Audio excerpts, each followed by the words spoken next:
एक पिल्ले को बचाने की सजा, मिली मौत।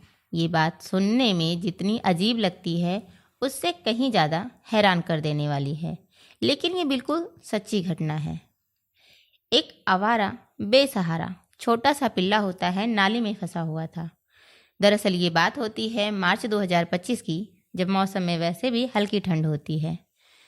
वहीं वो पिल्ला पानी में पूरी तरह भीगा हुआ था, ठंड से काँप रहा था, जोर जोर चीख रहा था, चिल्ला रहा था, अपनी मदद के लिए गुहार लगा रहा था। वहीं थोड़ी दूर से एक 22-23 साल का ब्रिजेश नाम का एक लड़का जा रहा होता है। जब उसके कानों में ये आवाज़ जाती है तब वो उस पिल्ले की तरफ जाता है और उस पिल्ले की मदद करता है, उसे पानी से, नाली से बाहर निकाल कर रख देता है। वो पिल्ला भी उस व्यक्ति की तरफ, उस लड़के की तरफ अपनी मासूम नज़रों से ऐसे देखता है मानो उसे शुक्रिया कह रहा हो। उसके बाद वो पिल्ला भी अपने रास्ते चला जाता है और ब्रिजेश भी अपने घर चले आते हैं। इसके बाद ब्रिजेश के साथ ऐसा कुछ हुआ जिसकी कल्पना शायद कि ही कोई कर सकता हो। कुछ फाइलें बंद हो जाती हैं, लेकिन हमें सबक सिखा जाती हैं।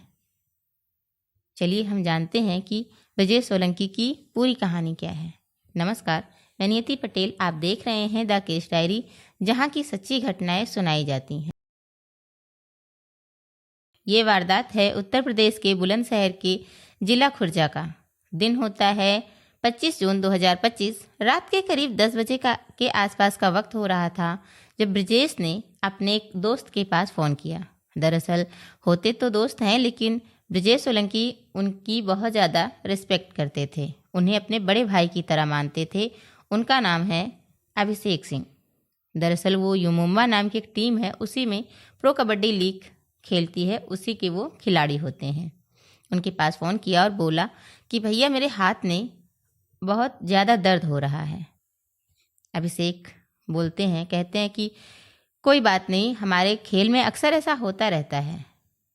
हो सकता है खेलने के वक्त हाथ में कहीं चोट लग गई होगी जिसकी जानकारी तुम्हें नहीं होगी। हो सकता है वही आज दर्द कर रहा हो। दरअसल जो ब्रिजेश सोलंकी होते हैं वो भी कबड्डी के ही खिलाड़ी होते हैं। ब्रिजेश कहते हैं, नहीं भैया, बात चोट की नहीं है, चोट जैसी दर्द नहीं है। मैं बीते 2 दिनों से बहुत परेशान हूँ, यहाँ तक कि मैं रात में सो तक नहीं पा रहा हूँ। ऐसा लग रहा है कि मेरा हाथ सुन्न होता जा रहा है। उनकी बात सुनकर अभिषेक कहते हैं कि ठीक है, फिर तुम नज़दीकी हॉस्पिटल में पहुँचो और मैं भी आता हूँ। ब्रिजेश सोलंकी अपने घर के छोटे भाई थे। उन्होंने अपने बड़े भाई संदीप सोलंकी से कहा, भैया मुझे हॉस्पिटल लेकर चलो। अब यहाँ से उन्हें हॉस्पिटल लेकर जाया जाता है, लेकिन डॉक्टरों ने बताया कि उनके हाथ की कोई नस है जो कि दब गई है, जिसकी वजह से हाथ सुन्न होता जा रहा है। इन्हें लेकर बुलंदशहर चले जाइए। अब वहाँ से उन्हें बुलंदशहर लेकर जाया जाता है, लेकिन वहाँ पर भी कोई ख़ास हाथ नहीं रखते हैं डॉक्टर लोग। उन्हें वहाँ से आगे हायर मेडिकल सेंटर के लिए रेफ़र कर दिया जाता है। वहाँ से उन्हें अलीगढ़ लेकर जाया जाता है। वहाँ पर भी उनका ख़ास कोई इलाज नहीं होता, कोई ट्रीटमेंट नहीं होता।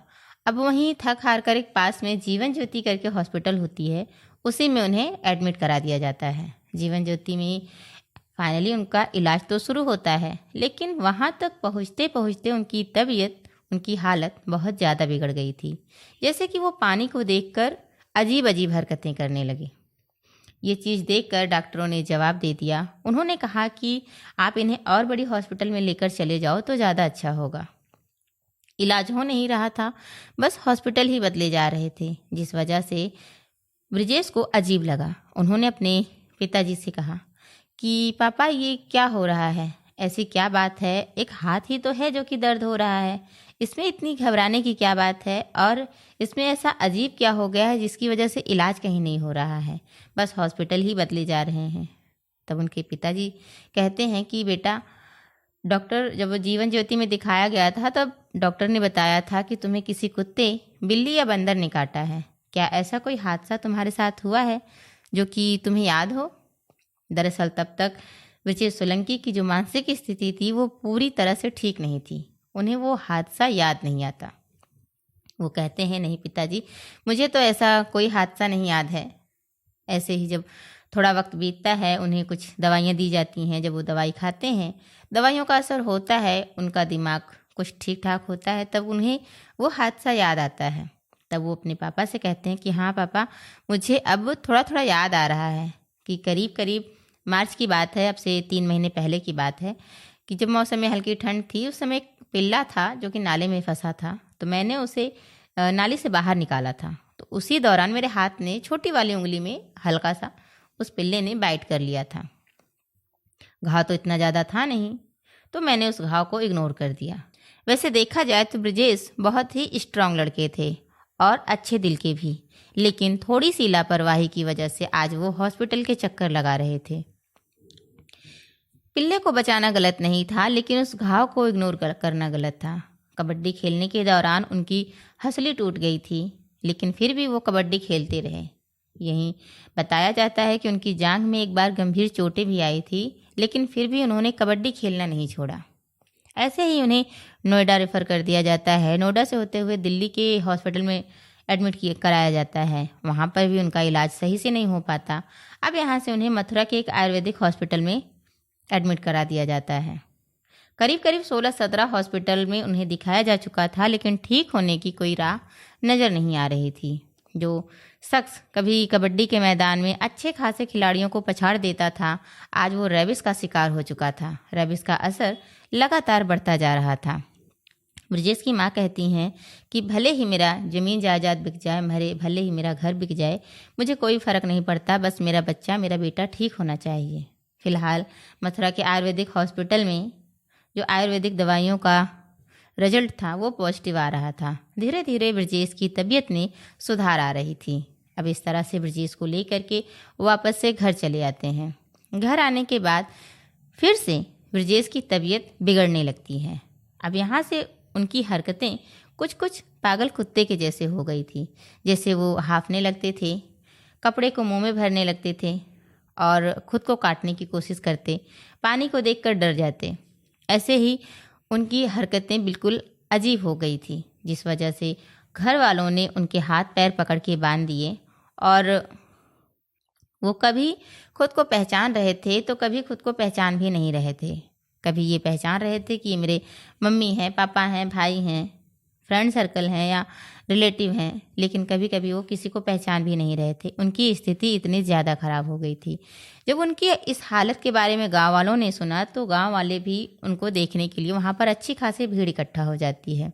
वहीं पर किसी ने ब्रजेश का एक वीडियो बना लिया, सिर्फ ये दिखाने के लिए कि देखो एक पिल्ले को बचाने की वजह से आज इस लड़के की क्या से क्या हालत हो गई, जो कि कबड्डी के खेल के मैदान में गोल्ड मेडल पाया हुआ एक लड़का है। उसकी आज हालत कितनी ज़्यादा ख़राब हो गई है कि वो खुद को भी पहचान नहीं रहा है। और वो वीडियो जब सोशल मीडिया पर अपलोड की जाती है तो वो वीडियो देखते देखते ही वायरल हो जाता है और जिस किसी के मोबाइल पर जाता है वो वीडियो देखकर भावुक हो जाता है, हैरान हो जाता है। ये सोचने पर मजबूर हो जाता है कि आखिर इस लड़के की गलती ही क्या थी। ये लड़का सिर्फ एक पिल्ले को बचाने की ही कोशिश कर रहा था। आखिर इसने ज़िंदगी ही अभी कितनी जी थी। फिलहाल ऐसे ही दिन होता है 27 जून 2025। उस टाइम घर से बाहर एक चारपाई पर ब्रजेश सोलंकी लेटा हुआ था। समय होता है सुबह के करीब 7 साढ़े 7 बजे का वक्त हो रहा था। ब्रजेश कभी हाँफने लगता है, कभी नॉर्मल हो जाता है। ऐसे ही करीब 8 बजे ब्रजेश ने दुनिया को अलविदा कह दिया। ब्रजेश की सांसें थम जाती हैं। उनकी मौत की खबर ने पूरे गांव के लोगों को झकझोर कर रख दिया। वहाँ पर गांव में ऐसा कोई बच्चा नहीं था जिसके आंखों में आंसू ना हो। ये आंसू ऐसे ही नहीं थे। कहा जाता है कि अब से करीब 5-6 साल पहले की बात है, जो खुर्जा ज़िले में एक कॉलेज है NRC करके, उसमें एक बड़ा सा मैदान है खेल का। इत्तेफाक की बात है कि एक दिन ब्रजेश सोलंकी उसमें कबड्डी खेल रहे होते हैं। वहीं पर एक कबड्डी के अच्छे प्लेयर होते हैं जो अभिषेक सिंह, जो यू मुंबा नाम की टीम में प्रो कबड्डी लीग में खेलते हैं। उनके जो खिलाड़ी होते हैं अभिषेक सिंह, वो इत्तेफाक से आए हुए थे। जब उन्होंने ब्रजेश सोलंकी को कबड्डी खेलते हुए देखा तो वो हैरान रह गए। उन्होंने खुद ब्रजेश सोलंकी से बात की और बोला, तुम तो बहुत ही अच्छा कबड्डी खेलते हो, अगर तुम थोड़ी और कोशिश करो, थोड़ी और मेहनत करो तो तुम ज़रूर देश के लिए खेलोगे और अपने देश का, अपने ज़िले का और अपने घर वालों का नाम रोशन करोगे।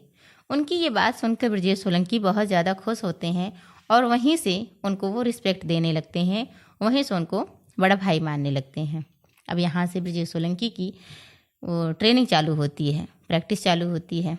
कहा जाता है कि बुलंदशहर, अलीगढ़, हाथरस, नोएडा ऐसे ही कई जिलों में एका की टीमें खेला करती थी। और जैसे कि खेल में काफ़ी महंगी महंगी चीज़ें इनाम में रखी जाती हैं, यहाँ पर ब्रिजेश सोलंकी ने भी कुल 4 मोटरसाइकिल जीता था, जिसमें से उन्होंने अपने पास सिर्फ एक ही मोटरसाइकिल को रखा, बाकी की 3 मोटरसाइकिल को उन्होंने अपने टीम के बेस्ट खिलाड़ी को गिफ्ट दे दिया। और उन्होंने बोला कि अगर मैं ऐसे ही खेलता रहा और ऐसे ही जीतता रहा तो मैं अपनी टीम के हर एक सदस्य को ऐसे ही गिफ्ट करता रहूँगा। ऐसे ही फरवरी 2025 की बात है, उत्तर प्रदेश में राज्य स्तरीय कबड्डी प्रतियोगिता हुई, जहां पर ब्रिजेश फर्स्ट नंबर पर आते हैं और उन्हें गोल्ड मेडल से सम्मानित किया जाता है। उनका कमरा गोल्ड मेडल, प्रमाण पत्र, पुरस्कार से भरा पड़ा है। उनके कमरे का ऐसा कोई कोना नहीं है, ऐसा कोई हिस्सा नहीं है जो कि उनकी जीत की कहानी न सुनाता हो। लेकिन बदकिस्मती कि एक पिल्ले को बचाने की वजह से कहिए या फिर छोटी सी लापरवाही की वजह से आज वो दुनिया में नहीं है। काश कि उन्होंने रेबीज का इंजेक्शन लगवा लिए होते तो आज वो हमारे देश के लिए खेल रहे होते, हमारे देश का नाम रोशन कर रहे होते। यह कहानी सिर्फ एक मौत की नहीं है, यह एक वार्निंग है कि कुत्ते का काटना कभी भी स्मॉल थिंग नहीं होता। एक छोटी सी लापरवाही पूरी जिंदगी छीन सकता है। इस घटना पर आपकी क्या राय है? क्या अगर शुरुआत में सीरियस लिया जाता तो ब्रिजेश सोलंकी को बचाया जा सकता था? अपनी राय कमेंट सेक्शन में ज़रूर बताएं। और ऐसे ही रियल लाइफ वार्निंग स्टोरीज के लिए द केस डायरी को फॉलो करना मत भूलिए। सतर्क रहें, सावधान रहें। जय हिंद, जय भारत।